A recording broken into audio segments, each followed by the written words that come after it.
नमस्कार बच्चों। आज हम अपने पूरे पाठ्यक्रम की पुनरावृत्ति करने के लिए तैयार हैं और हम सबसे पहले पाठ ले रहे हैं नमक का दारोगा। तो क्योंकि अभी आपके पास बहुविकल्पी प्रश्न ज़्यादा आएंगे, छोटे छोटे प्रश्न ज़्यादा आएंगे एक एक वर्ड के आंसर के रूप में, तो इसलिए छोटे छोटे प्रश्न मैंने बनाए हैं आप सभी की पुनरावृत्ति के लिए। तो देखते हैं, पहला प्रश्न देखिए, नमक को ईश्वर प्रदत्त वस्तु क्यों कहा गया है? ईश्वर प्रदत्त वस्तु इसलिए कहा गया है क्योंकि नमक मनुष्य नहीं बनाता, बल्कि ईश्वर द्वारा बनाई गई जो नदियां हैं उनमें प्राकृतिक रूप से नमक की उत्पत्ति होती है, इसलिए इसको ईश्वर प्रदत्त वस्तु कहा गया है। नमक महकमे के अधिकारियों के पो 12 किस प्रकार थे? नमक महकमा एक तरह से एक बहुत ही भ्रष्ट महकमा बन गया था और वहाँ पर सभी अधिकारी जो थे वो रिश्वत लेते थे, घूसखोरी करते थे। इस कारण से वो खूब कमाई कर रहे थे, इसलिए यहाँ पर उनके पो 12 होने की बात कही गई है। पटवारीगिरी का पद सर्वसम्मानित क्यों था? पटवारीगिरी का पद सर्वसम्मानित इसलिए था क्योंकि प्रत्येक व्यक्ति को अपनी जमीन जायदाद से संबंधित मामलों को निपटारा करने के लिए और ज़मीन जायदाद को मापने के लिए पटवारी की आवश्यकता पड़ती है, और पटवारी को खुशामद करके लोग अपने यहाँ लेके जाते थे और अपनी ज़मीन जायदाद के मसले हल करवाते थे। तो इसलिए सभी लोग उनका सम्मान करते थे, इसलिए इसको सर्वसम्मानित पद कहा गया है। और लड़कियों को घास फूस क्यों कहा गया है? क्योंकि उस समय में लड़कियों का कोई ज़्यादा महत्व नहीं था, समाज में लड़कियों को एक तरह से महत्वहीन माना जाता था और उनकी पढ़ाई लिखाई के ऊपर, उनकी शिक्षा दीक्षा के ऊपर अथवा उनके स्वास्थ्य के ऊपर कोई ध्यान नहीं दिया जाता था। लेकिन उसके उपरांत भी वो बढ़ती हुई नज़र आ रही थी, इसलिए उनको घास फूस कहा गया, क्योंकि घास फूस के ऊपर भी कोई ध्यान नहीं देता, किसी प्रकार का कोई उर्वरक वगैरह उसमें नहीं डाला जाता, कोई उसमें जल नहीं सींचता, लेकिन उसके उपरांत भी घास फूस जो है वो बड़ी तेज़ी से बढ़ता चला जाता है, जल्दी ही बड़ा हुआ दिखाई देता है, क्योंकि वो हमारे लिए व्यर्थ होता है, इसलिए वो हमारे लिए हमें वो बहुत जल्दी बढ़ता हुआ दिखाई देता है। उसी प्रकार जो लड़कियां थी उस समय उनका कोई महत्व नहीं था, और क्योंकि बाल विवाह की प्रथा थी और जल्दी ही विवाह कर दिया जाता था, तो इस कारण से भी उनको जब 9-10 साल की हो जाती थी तो उसी वक्त उनको माँ बाप को वो बड़ी लगने लग जाती थी, इसलिए उन्होंने उसको घास फूस की तरह बढ़ती हुई बताया गया है। बूढ़े मुंशी जी ने स्वयं को कगारे पर का वृक्ष क्यों कहा है? कगारे पर का वृक्ष अभिप्राय किनारे का वृक्ष, नदी के किनारे पर जो वृक्ष खड़ा रहता है उसके पास की जो मिट्टी है, उसकी जड़ों की मिट्टी को धीरे धीरे नदी अपने साथ बहा करके ले जाती है और उसकी जड़ें खोखली हो जाती हैं और वो कभी भी गिर सकता है। उसी प्रकार एक वृद्ध व्यक्ति जो है उसकी भी आयु हो चुकी होती है, शरीर जर्जर हो चुका होता है और कभी भी उसकी मृत्यु आ सकती है, तो इसीलिए वहाँ पर कगारे पर का वृक्ष इस्तेमाल किया गया है वृद्ध मुंशी जी ने अपने लिए। और नौकरी में चढ़ावा किस बात का द्योतक है? नौकरी में चढ़ावा रिश्वत का द्योतक है। जिस प्रकार पीर के मज़ार पर लोग चढ़ावा चढ़ाते हैं और बड़े आदर से प्रणाम करके वहाँ से चले जाते हैं, उसी प्रकार जो सरकारी पद होते हैं, जो कार्यालयों में सरकारी पद होते हैं, वहाँ पर लोग आते हैं और बड़े अदब से पेश आते हैं, साथ में रिश्वत भी दे के जाते हैं और फिर प्रणाम भी करके जाते हैं, इसलिए जो रिश्वत है उसको चढ़ावा यहाँ पर नाम दिया गया है। किन बातों को मुंशी जी ने अपनी जन्म भर की कमाई कहा है? तो वृद्ध मुंशी जी ने जो रिश्वतखोरी की सीख वो अपने पुत्र को दे रहे थे कि किस प्रकार रिश्वत लेने का क्या तरीका होना चाहिए, कि जब भी आपके सामने कोई व्यक्ति आए तो पहले उस व्यक्ति को देखो, उसकी हैसियत को देखो और उसकी गरज को देखो, अर्थात उसकी ज़रूरतों को देखो। अगर उसको बहुत ज़्यादा ज़रूरत है तो उसको आड़े हाथों लो, अर्थात उसको सख्ती से उसके साथ पेश आओ और उससे वो ज़्यादा से ज़्यादा रिश्वत दे के जाएगा। और अगर कोई ज़रूरतमंद नहीं है तो उसके साथ बड़ी विनम्रता से पेश आओ, क्योंकि वो हो सकता है आपको 1 रुपया भी ना दे, तो इसलिए उससे जितना विनम्रता से पेश आओगे तो उससे उतनी ही रिश्वत आप निकलवा सकते हो। तो इस तरह ये जो सारा ज्ञान था वो उसके वृद्ध पिता जो हैं वो अपने पुत्र को दे रहे थे, और उसी ज्ञान को, उसी अनुभव को उन्होंने अपनी सारी पूंजी बताया है। उसके उपरांत किस विषय में विवेक की बड़ी आवश्यकता बताई गई है? तो व्यक्ति को जांचने परखने में विवेक की बड़ी आवश्यकता बताई गई है कि किस व्यक्ति को कितनी आवश्यकता है और किस हद तक उससे रिश्वत निकाली जा सकती है। इन सभी चीज़ों को सोचने समझने में विवेक की बड़ी आवश्यकता बताई गई है। प्रश्न नंबर 9 देखिए, वंशीधर के नमक विभाग से दारोगा बनने से लोगों में क्या परिवर्तन आए। तो वंशीधर के नमक विभाग में दारोगा बनने से लोग जो हैं वो थोड़े से नरम पड़ गए, उनके परिवार के प्रति लोगों के मन में सम्मान हुआ। और साथ में जो महाजन लोग थे जिनसे उनके पिता ने कर्जा ले रखा था वो थोड़े से नरम पड़ गए। पहले वो सख्ती से कर्ज वसूलने की कोशिश करते थे, लेकिन अब वो नरम पड़ गए, क्योंकि उनको अभी ये लगने लगा कि अब हमारा कर्जा आसानी से मिल जाएगा, क्योंकि बेटा बहुत कमाएगा। उसके उपरांत अगला प्रश्न देखिए, अगले प्रश्न में है कि बैलगाड़ियों की गड़गड़ाहट से वंशीधर को क्या भ्रम हुआ। बैलगाड़ियों की गड़गड़ाहट से वंशीधर को भ्रम हुआ कि कोई ना कोई व्यक्ति इधर से उधर सामान ले जाने का प्रयास कर रहा है, और रात को क्योंकि सामान जा रहा है तो कुछ ना कुछ गड़बड़ अवश्य है, कोई ना कोई गलत काम ही कर रहा है। तो इस चीज़ का भ्रम उसके मन में पैदा हुआ। और पंडित आलोपी दीन के लिए चलता पुर्जा आदमी विशेषण का क्यों प्रयोग किया गया। चलता पुर्जा का अभिप्राय होता है बहुत ही तेज व्यक्ति, तेज तर्रार व्यक्ति, जो किसी न किसी तरह से अपना काम निकालने में माहिर हो। वो अपनी वाचालता का भी प्रयोग कर सकता है, अपनी धन दौलत का भी प्रयोग कर सकता है, किसी न किसी हथकंडे से वो अपने काम को निकाल ले, उसको चलता पुर्जा कहा गया है। पंडित आलोपी दीन भी एक ऐसे ही व्यक्ति थे। वो बातचीत में भी बड़े तेज थे, और धन दौलत में भी वो रिश्वत दे करके अपने काम को निकालने के लिए तैयार रहते थे। तो किसी न किसी तरह से वो अपने काम को बनवा ही लेते थे, इसीलिए इनको चलता पुर्जा कहा गया था। और 12 मास सदाव्रत का क्या अर्थ है। 12 मास सदाव्रत का अभिप्राय क्या है। 12 मास मतलब 12 महीने, और सदाव्रत मतलब भंडारा। तो 12 महीने उनके यहाँ भंडारा सा ही लगा रहता था। भंडारा लगे रहने का अभिप्राय क्या है कि कोई ना कोई मेहमान बन करके उनके यहाँ पर आता रहता था, कोई ना कोई अधिकारी उनके यहाँ आता रहता था, जिसके कारण से उनके लिए भोजन व्यवस्था करनी पड़ती थी। तो उसको एक तरह से 12 मास सदाव्रत या भंडारा कहा है। उसके उपरांत पंडित आलोपी दीन को लक्ष्मी पर अखंड विश्वास क्यों था। क्योंकि पंडित आलोपी दीन को पता था कि सभी लोग धन के पुजारी हैं, और धन के आगे सभी लोग नतमस्तक हो जाते हैं। तो कोई भी व्यक्ति रिश्वत को मना नहीं करता, और किसी भी अधिकारी को जब वो जितने पैसे देगा उतने ही ज़्यादा वो उसके काम आएगा। तो इसलिए वो लक्ष्मी के ऊपर उसको अखंड विश्वास था कि कोई भी काम लक्ष्मी के रहते कोई भी काम रुक नहीं सकता, और रिश्वत के बल पर या धन दे करके मैं सारे काम करवा सकता हूँ। पंडित आलोपी दीन ने वंशीधर को आशीर्वाद क्यों कहा। पंडित आलोपी दीन ने वंशीधर के सामने, ये मैंने जब आपको पाठ पढ़ाया था तब भी बताया था कि यहाँ पर पंडित आलोपी दीन जो हैं वो वृद्ध हैं, थोड़े आयु में बड़े हैं, और मुंशी वंशीधर जो हैं वो थोड़े छोटे हैं। लेकिन उसके उपरांत भी जो पंडित आलोपी दीन हैं, क्योंकि बहुत वाचाल हैं, बहुत तेज़ हैं, बोलने में बड़ी चतुराई का इस्तेमाल करते हैं, तो वो जब मुंशी वंशीधर के पास में आते हैं और उनको पता लगता है कि मेरी गाड़ियों को उन्होंने रोक रखा है, तो वो उनकी खुशामद करने के लिए उनसे हाथ जोड़ करके आशीर्वाद मांगने की याचना करते हैं कि वो अपनी कृपा हमारे ऊपर बरसाएं, अर्थात हमारे ऊपर अपनी कृपा बनाए रखें। तो पंडित आलोपी दीन एक तरह से उनकी खुशामद के लिए आशीर्वाद शब्द का इस्तेमाल यहाँ करता है कि मुझे आशीर्वाद दीजिए। और अगला प्रश्न 15वां प्रश्न देखिए, हमारा और आपका तो घर का मामला है, यह उक्ति किस कारण से कही गई है। पंडित आलोपी दीन ने जब उनको मुंशी वंशीधर को कहा था कि हमारा और आपका तो घर का मामला है, हम आपसे बाहर थोड़े ही हैं, तो वो सिर्फ एकमात्र खुशामद थी उनकी, क्योंकि ना तो वो कभी एक दूसरे से मिले थे, लेकिन फिर भी उसने ऐसे शब्दों का इस्तेमाल किया क्योंकि वो उनकी खुशामद करना चाहता था, उनको प्रसन्न करना चाहता था, और किसी तरह से उनको रिश्वत दे करके अपना काम निकालना चाहता था।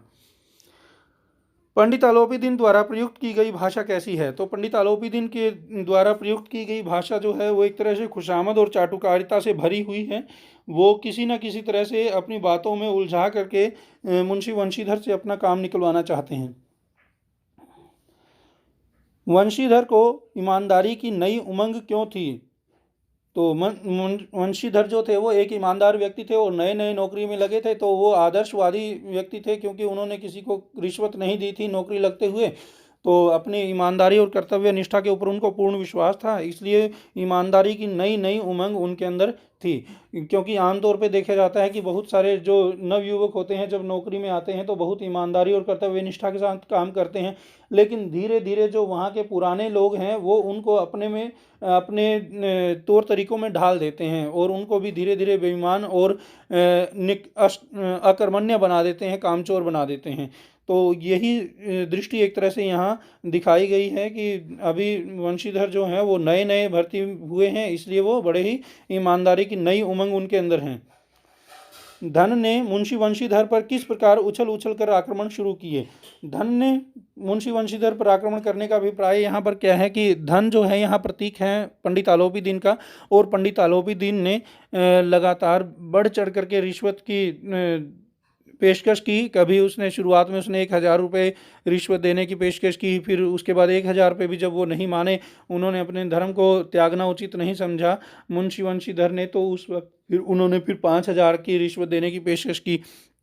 फिर भी जब वो अपने कर्तव्य से नहीं डिगे तो उन्होंने 10,000 की बात की, फिर 15,000, फिर 20,000, फिर ऐसे बढ़ते बढ़ते 40,000 तक की रिश्वत देने के लिए वो तैयार थे। तो इस तरह वो बार बार जो धन की संख्या को बढ़ा रहे थे, तो इस कारण से यहाँ पर धन के बार बार वार करने की बात कही गई है।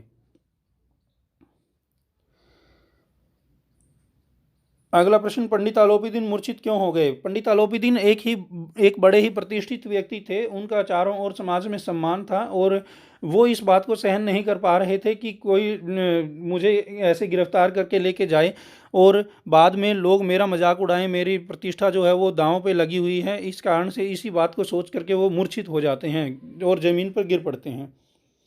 पंडित आलोपीदीन की गिरफ्तारी पर किस प्रकार के लोगों ने प्रतिक्रिया की। तो पंडित आलोपीदीन की गिरफ्तारी पर जो लोग स्वयं भी बेईमानी करते थे या भ्रष्टाचारी थे, वो लोग भी उनके ऊपर एक तरह से निंदा की बौछारें कर रहे थे। उनको लग रहा था कि जैसे आज समाज से बहुत बड़े पापी का पाप कट गया हो, और ऐसे लोग जो स्वयं बहुत गलत काम करते थे, जैसे ग्वाला दूध के नाम पर पानी मिला करके उसमें बेचता था, जो बाबू लोग थे वो बिना टिकट के यात्रा करते थे, और जो अधिकारी वर्ग थे वो रोज कल्पित रोज नामचे भरते थे, झूठे प्रपत्र झूठे फॉर्म भर करके लोगों के नाम भर भर करके वो पैसे कमाते थे। तो इस तरह के जो खुद जो भ्रष्टाचारी लोग हैं वो भी आज पंडित आलोपीदीन के ऊपर निंदा की बौछारें कर रहे थे, उनके बारे में उल्टी सीधी बातें कर रहे थे।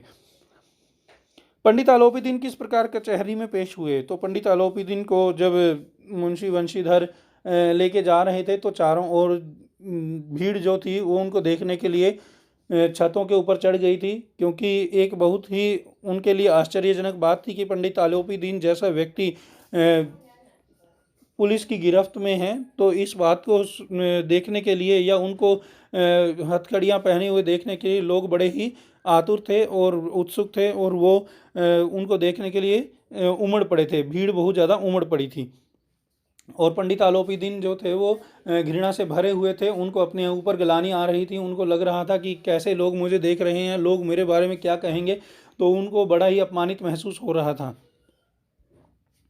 पंडित आलोपीदीन किस अगाध वन के सिंह थे। पंडित आलोपीदीन न्यायालय रूपी अगाध वन के सिंह थे, क्योंकि न्यायालय में जिस प्रकार शेर जो है वो राजा होता है जंगल का, और उसके खिलाफ कोई नहीं जा सकता, उसी प्रकार जो पंडित आलोपीदीन थे वो एक तरह से न्यायालय में एक शेर के समान थे, और सभी लोग उनके गुलाम के समान थे। जो जज थे वो भी उन्हीं की तरफदारी कर रहे थे, क्योंकि उन्होंने सभी को पैसे से खरीद लिया था, और इस कारण से उनको वहां अगाध वन का सिंह कहा गया है। उसके उपरांत पंडित आलोपीदीन को अदालत में देख लोग विस्मित क्यों हो रहे थे। लोगों को इस बात की हैरानी थी कि ऐसा व्यक्ति जो बोलने में भी बड़ा तेज है, खुशामद करने में बड़ा तेज है, और साथ में धन दौलत में भी उसका कोई सानी नहीं है, कोई मुकाबला करने वाला नहीं है। वो खूब रुपए पैसे बांटता है अधिकारियों में, रिश्वत देता है खूब लोगों को, और ऐसे व्यक्ति को भी कैसे गिरफ्तार होना पड़ा या किसने उसको ऐसे गिरफ्तार कर लिया, वो कानून के पंजे में कैसे आ गए, इस बात को सोचते हुए लोग विस्मित थे। विस्मित मतलब हैरान। हाँ, 24वां प्रश्न देखिए, मुंशी वंशीधर को न्याय अपनी ओर से खींचा हुआ क्यों जान पड़ा। मुंशी वंशीधर को न्याय अपनी ओर से खींचा हुआ इसलिए जान पड़ा क्योंकि अदालत में जो वकील थे वो भी सभी के सभी पंडित आलोपीदीन की तरफदारी कर रहे थे, और जो जज थे वो भी पंडित आलोपीदीन की तरफदारी कर रहे थे। वो भी ये कह रहे थे कि ऐसा जो प्रतिष्ठित व्यक्ति है, ऐसा भारी आदमी, ऐसा जो बड़ा आदमी ऐसे छोटे मोटे लाभ के लिए इतना घृणित कार्य नहीं कर सकता। तो ये ज़रूर मुंशी वंशीधर को कुछ वहम हुआ है, कुछ गलतफहमी हुई है, इसलिए इस बात का ध्यान रखें कि आगे से ऐसे व्यक्ति को परेशान ना किया जाए। तो ऐसी कर्तव्य परायणता निभाने के बावजूद भी उसको डांट फटकार सुननी पड़ी, तो इस कारण से उसको न्याय भी अपनी ओर से खींचा हुआ सा जान पड़ा। खींचा हुआ जान पड़ने का अभिप्राय क्या है, इससे अलग, अर्थात उसकी और उसका कोई वो एक तरह से उसकी कोई तरफदारी नहीं कर रहा था न्याय, जबकि उसको शाबाशी मिलनी चाहिए थी उस कार्य के लिए, लेकिन उसको डांट फटकार ही मिली, इसलिए उसको अपनी ओर से न्याय खींचा हुआ जान पड़ा। अगला प्रश्न है देखिए, डिप्टी मजिस्ट्रेट ने अपनी तजवीज़ में क्या लिखा। तो डिप्टी मजिस्ट्रेट ने अपनी तजवीज़ में ये लिखा कि इतना भारी आदमी अर्थात इतना प्रतिष्ठित व्यक्ति ऐसे छोटे से लाभ के लिए इतना घृणित या इतना नीच कार्य नहीं कर सकता, और माना कि मुंशी वंशीधर का इसमें कोई कसूर नहीं है, वो अपनी कर्तव्य परायणता के साथ सजगता से अपनी ड्यूटी दे रहे हैं, लेकिन फिर भी उनको सावधान रहना चाहिए, क्योंकि उनकी एक छोटी सी गलती के कारण से ऐसे बड़े लोगों को अपमानित महसूस करना पड़ता है, इसलिए आगे से वो ध्यान रखें। तो इस प्रकार उन्होंने उसको ही एक तरह से प्रताड़ित करते हुए या डांटते हुए तजवीज़ में मुंशी पंडित आलोपीदीन को बाइज्जत बरी कर दिया। उसके उपरांत फिर मुंशी वंशीधर ने अदालत से बाहर निकलते ही क्या अनुभव किया। मुंशी वंशीधर ने अदालत से बाहर निकलते ही ये अनुभव किया कि सभी लोग उसके ऊपर एक तरह से व्यंग्य बाण चला रहे हैं। जो लोग पहले पंडित आलोपीदीन की निंदा कर रहे थे, उसकी बुराई कर रहे थे, अब वो मुंशी वंशीधर की ओर अपने व्यंग्य बाण चला रहे हैं, उनके ऊपर ताने कस रहे हैं और उनको झुक झुक के जानबूझ के सलाम कर रहे हैं, उनको एक तरह से सताने के लिए या उनका मजाक उड़ाने के लिए, उनकी हंसी उड़ाने के लिए।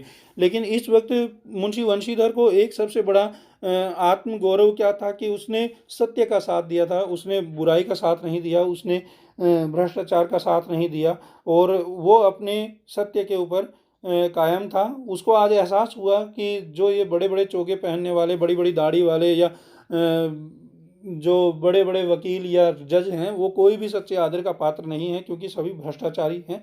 तो इसीलिए आज उसको अपने ऊपर गर्व महसूस हो रहा था और छाती तान करके आगे चल रहा था। उसके उपरांत मुंशी वंशीधर को धन से बैर मोल लेने का क्या दंड मिला। तो मुंशी वंशीधर को धन से बैर मोल लेने के लिए अपनी नौकरी से हाथ धोना पड़ा और उसको जल्दी ही नौकरी से निकाल दिया गया, बर्खास्त कर दिया गया। बूढ़े मुंशी जी को वंशीधर की समझ पर खेद क्यों हुआ।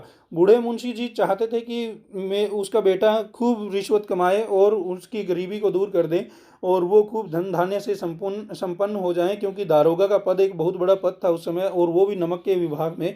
परंतु बेटा बड़ा ही ईमानदार और कर्तव्यनिष्ठ था और उसने ईमानदारी और कर्तव्य निष्ठा के कारण से अपनी नौकरी तक खो दी थी।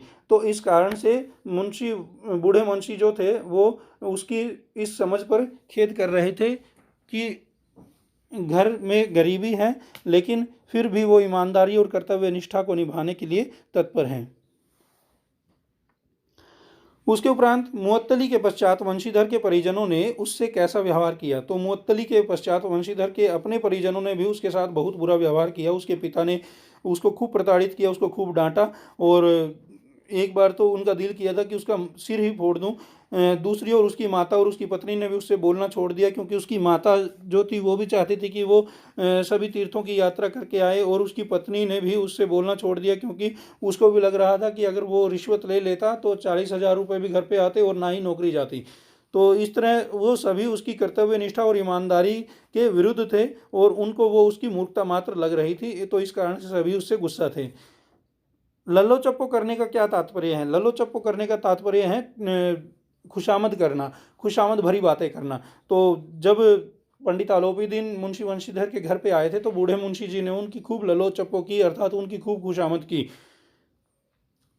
अगला प्रश्न देखिए, 31 नंबर प्रश्न, मुंशी वंशीधर ने आलोपीदीन को अपने द्वार पर देखकर क्या समझा। मुंशी वंशीधर ने आलोपीदीन को अपने द्वार पर जब देखा तो उनको लगा कि ये जरूर मेरा मजाक उड़ाने आए हैं, मुझे नीचा दिखाने आए हैं और मुझे अपमानित महसूस कराने के लिए आए हैं। आलोपीदीन द्वारा प्रस्तुत स्टाम्प पत्र पर क्या लिखा गया था। पंडित आलोपीदीन ने उस स्टाम्प पत्र के अंदर यह लिखा था कि मुंशी वंशीधर को उनकी पूरी जायदाद का स्थायी मैनेजर नियुक्त किया जाता है। साथ में उसमें उनकी तनख्वाह के बारे में और उनके बंगले और गाड़ी इत्यादि के बारे में, घोड़ा गाड़ी इत्यादि के बारे में भी सब कुछ लिखा गया था। आलोपीदीन में वंशीधर से क्या प्रार्थना की। आलोपीदीन ने वंशीधर से प्रार्थना की कि वो उनकी पूरी जायदाद के स्थायी मैनेजर के पद पर नियुक्त हो जाएं, अर्थात उनकी उस पेशकश को स्वीकार कर ले, क्योंकि उनको एक ईमानदार व्यक्ति की आवश्यकता थी और वो चाहते थे कि ऐसा ईमानदार व्यक्ति अगर मेरे कारोबार में मेरे साथ दे तो मेरा कारोबार बहुत ही आगे तक जाएगा। तो इस कारण से वो उनसे अपने यहाँ स्थायी मैनेजर के पद पर नौकरी करने के लिए पेशकश करते हैं और उनसे प्रार्थना करते हैं। अगला प्रश्न है, वंशीधर ने स्वयं को मैनेजर पद के लिए अयोग्य क्यों बताया? पंडित आलोपीदीन के पेशकश करने पर मुंशी वंशीधर को लगा कि ये मुझसे जानबूझ करके एक तरह से मजाक कर रहे हैं, परंतु जब उन्होंने उनके हृदय को देखा, उनकी भावनाओं को देखा, तो उनको लगा कि ये वास्तव में ही मुझे नौकरी पर रखना चाहते हैं। और वो उनकी उस विनम्रता और सहृदयता को देख करके भावुक हो जाते हैं और वो भी उनसे विनम्रता से बात करते हैं और वो कहते हैं कि मैं इस पद के लिए अयोग्य हूँ, क्योंकि स्थायी मैनेजर पद जो था वो एक बहुत बड़ा पद था और मुंशी वंशीधर को उस पद का कोई अनुभव नहीं था, इसलिए वो अपने आप को अयोग्य बताते हैं। पंडित आलोपीदीन ने वंशीधर को मैनेजर पद पर नियुक्त करने पर ईश्वर से क्या प्रार्थना की? पंडित आलोपीदीन ने वंशीधर को मैनेजर के पद पर नियुक्त करते हुए ईश्वर से यही प्रार्थना की कि ईश्वर उन्हें हमेशा नदी के किनारे वाला वही बेमुरव्वत और कर्तव्यनिष्ठ और ईमानदार दारोगा बनाए रखे, अर्थात वो वैसे ही ईमानदार और कर्तव्यनिष्ठ सदा बने रहें और उनके कारोबार में उनका साथ दें। तो आलोपीदीन ने खुश होकर वंशीधर को गले क्यों लगा लिया? क्योंकि मुंशी वंशीधर ने भी पूरी विनम्रता के साथ उनकी पेशकश को स्वीकार कर लिया था, इसलिए प्रसन्न होकर के पंडित आलोपीदीन ने उनको गले लगा लिया, क्योंकि वो उसकी ईमानदारी और कर्तव्य निष्ठा का बड़ा सम्मान करते थे। इसलिए उन्होंने उनकी ईमानदारी और कर्तव्य निष्ठा का सम्मान करते हुए उनको नौकरी भी दी और साथ में ऐसे ईमानदार व्यक्ति को पा करके वो भी धन्य हो गए। तो बच्चे, ये था नमक का दारोगा पाठ। आशा है आप सभी ने इसको अच्छे से सुना होगा और आप लोग सारे पाठ को अच्छे से समझ गए होंगे। मुझे नहीं लगता कि इससे बाहर आपको कोई भी प्रश्न प्राप्त होगा। फिर भी आप लोग गद्यांश को जरूर पढ़ लीजिएगा। गद्यांशों को पढ़ने से आप लोगों को पूरा पाठ अच्छे से समझ में भी आ जाएगा, साथ में कोई भी प्रश्न आपका छूटेगा नहीं। बड़ा ही महत्वपूर्ण पाठ है, आमतौर पे 8 नंबर के प्रश्न इसमें से आते हैं, तो इसलिए आप लोग अच्छे से इस पाठ की तैयारी कर लीजिए। अगली वीडियो में हम मियां नसीरुद्दीन वाले पाठ की रिवीजन करेंगे, तो आप लोग इसका अच्छे से एक बार रिवीजन कर लीजिएगा और अगली वीडियो में हम मियां नसीरुद्दीन के बारे में जानेंगे। धन्यवाद।